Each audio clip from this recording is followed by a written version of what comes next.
తెలంగాణలో అనాథ చిన్నారులకు గుడ్ న్యూస్ చెప్పింది ప్రభుత్వం. తొలిసారిగా అనాథ చిన్నారులకు ఆరోగ్యశ్రీ కార్డులు అందజేస్తోంది. ఎలాంటి ఆరోగ్య ఇబ్బందులు ఉన్నా కార్పొరేట్ ఆసుపత్రుల్లో ఉచితంగా వైద్యం అందుకునేలా ఆరోగ్యశ్రీ కార్డులు ఉపయోగపడనున్నాయి. ఈ కార్డుల ద్వారా 10 లక్షల మంది వరకు ఉచిత వైద్యాన్ని అనాథ చిన్నారులు అందుకోనున్నారు.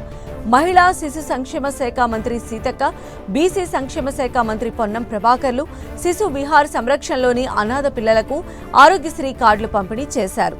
అనాథ చిన్నారులకు సంరక్షణతో పాటు ఆరోగ్య భద్రత కలిగించేలా ఆరోగ్యశ్రీ కార్డులను అందజేయడం చాలా సంతోషంగా ఉందన్నారు మంత్రులు సీతక్క, పొన్నం ప్రభాకర్. అనాథ పిల్లలకు ఆరోగ్యశ్రీ కార్డు ఇవ్వటం ఒక విప్లవాత్మకమైన నిర్ణయమని చెప్పారు.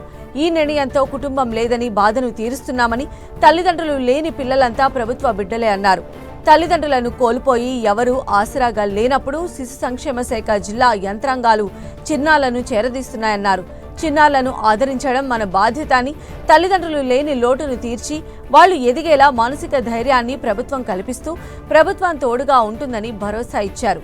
మొదటిసారిగా హైదరాబాద్లో 2200 మంది అనాథలకు ఆరోగ్యశ్రీ హెల్త్ కార్డులను అందజేస్తున్నామని, దీన్ని రాష్ట్ర వ్యాప్తంగా విస్తరింపచేస్తామని వెల్లడించారు.